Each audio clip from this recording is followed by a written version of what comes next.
doesn't matter now.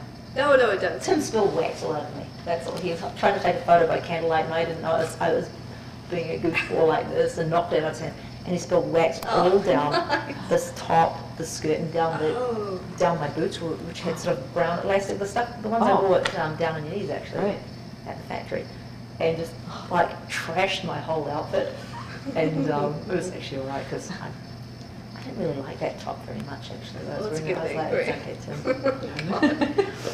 He said it would make a good story. That was the night before the it spilled wax on you.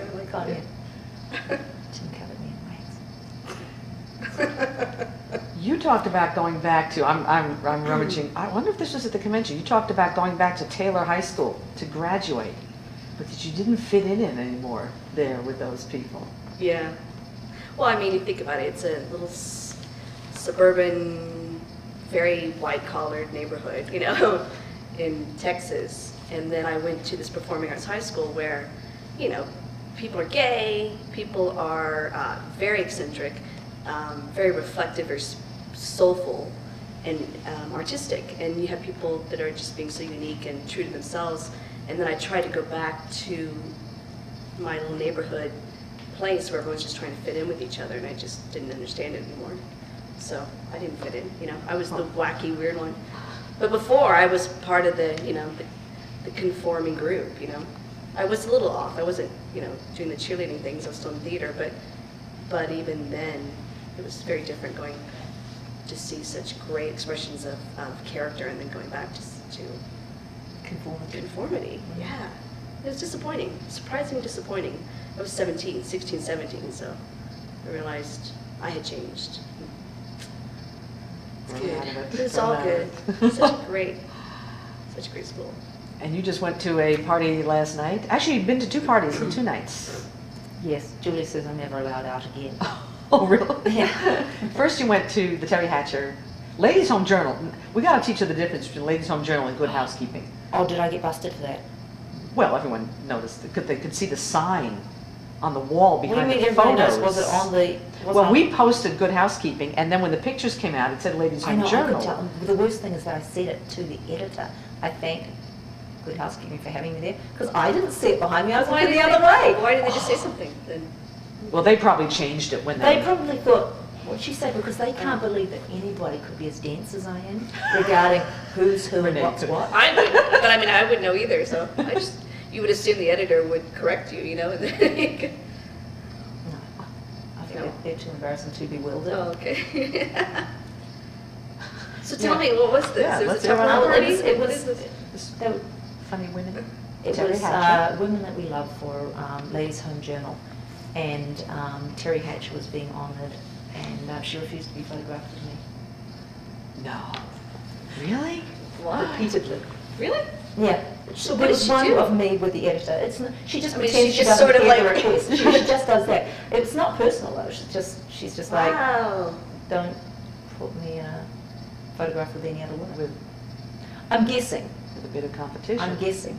I don't know. That's your. That's your. But I want to hear the details. So how does that work? So obviously you know how those things people are just trying to put. Like we get together, let's photograph. Does she turn around? Does she leave? I mean, what does she just pretends she doesn't hear. She does exactly what you did before, and walks the other way.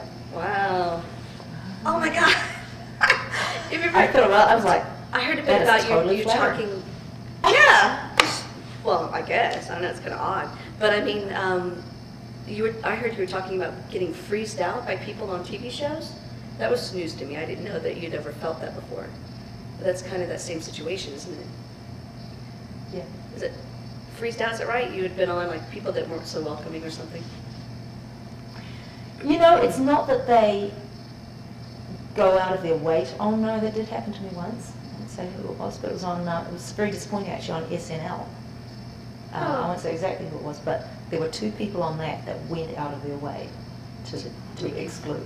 Yeah. Now I'm not surprised because I saw a special on SNL, and I realized how competitive it is, how hard they I didn't know either. Skits. That's right. And wow. Yeah.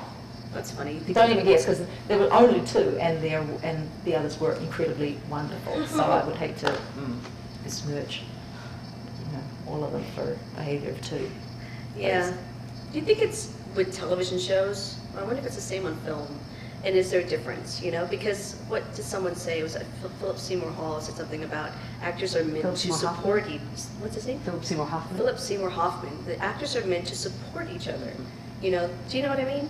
And you wonder with TV shows, you wonder if it's too much about the ego and getting on, you know, the cover TV guide and trying to, you know, fight your way to be the next. There are more ensembles on television, ensemble television shows now than there used to be. Used to be just like a cast of two, usually a hero and a sidekick. And it was that way for years. Nowadays, with all these comedy shows, with Raymond and Friends and whatever, a lot of ensembles, and you can't always service everyone every week. So maybe that brings out a little bit more sense. Maybe it's just certain people are really insecure. Maybe it's just individuals. It's probably in any media. Yeah. And I really believe that a tone is set by the people, like the producer, the executive producer sets a tone. Yeah.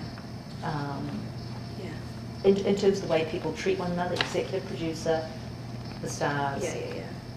Definitely. Set the work ethic. The mood on set is a lot about the DP, don't you think?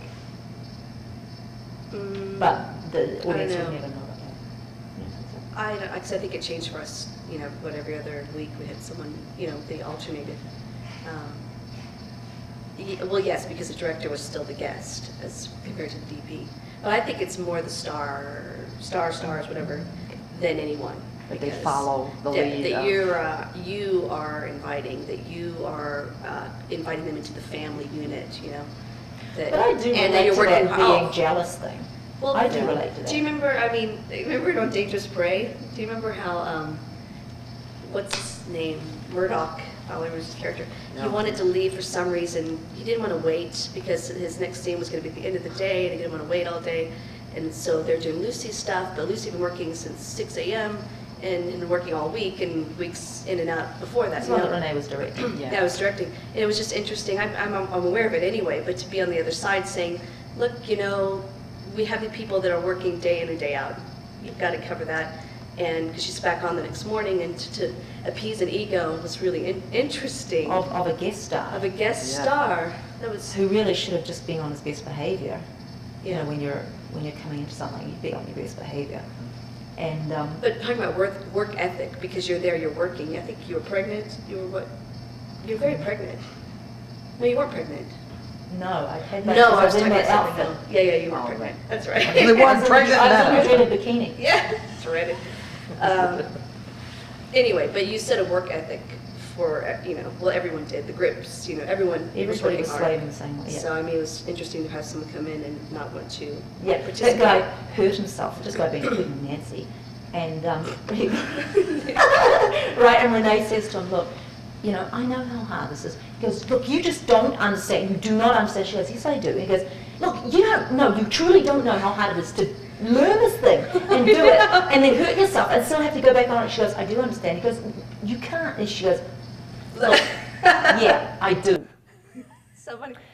6 years. Yeah. But yeah, it was interesting. Whoa. But yeah, you set talking about that, you set the standard. She was being pretty nice with him. I was too nice. You know, looking back, I was a little too soft on him. But I was worried he was going to leave the set. You know, things that you worry about. I was truly worried he wasn't going to perform. He wouldn't get out of the car or something at some point. He So was I just went up there and he was like, yeah, they were saying, look, Lucy's working, she's on set, she's doing it. And he goes, oh, she'll understand. No, she did not understand. So I went up to the car and said, you get your ass down there on set and you do your work. So, I know, it's funny because I didn't do that with him. And I was actually glad that you did, you know, because someone needed to, and there was no one else that was doing that. And I thought, well, why was I so soft on him? Oops, sorry. I was so soft because there's a little bit of fear that I still have to work with him. Like, that was Friday, I think. I had worked with him all day Saturday, and I was worried, what if he just shuts down? He did shut down on me on Saturday anyway. He was, yeah. I mean, he actually was, he was very worst behavior on Saturday, if you can believe it. Like, yeah, I don't know. Yeah. Because it gets me. But yeah, he was like saying names and all sorts of stuff. But yeah, he was not about you, but yeah. No, Not me. Actually directed at me. I'm like, did I just hear that? You know, it was amazing. You know what? That's really good training Yeah. for you as a director. It was. Really good training. Thinking about that guy. Yeah, because it's crazy, because you have to, it's a delicate balance. You still have to, you don't want them to shut down, you need a performance, but at the same time, you gotta snap them out of whatever. I think when you're situation they're in. babies like that, it's like children. It is For somebody like exactly him, he was being a children. bad Yeah. baby, and he needed, there's no discussion about this. It's, yes, yeah, okay, get on your mark. Just Yeah. notice it from the beginning, I just know. keep it real simple for them. Because yeah. he Yeah. was being a naughty, Yeah. silly little boy at 40-something years old is not acceptable.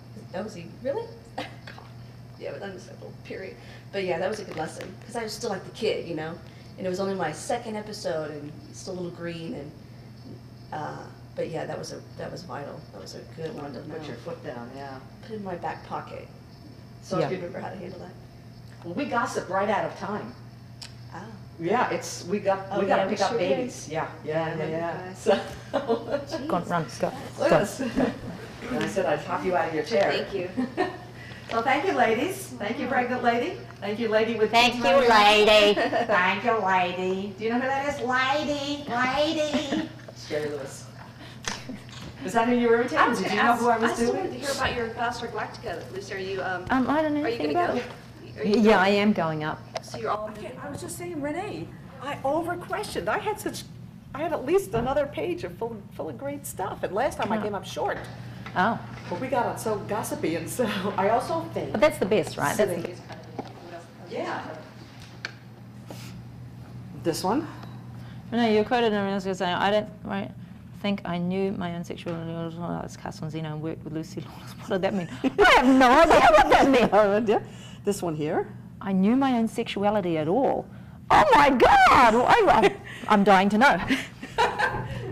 Hey, Ren. No, I'll read this through the door.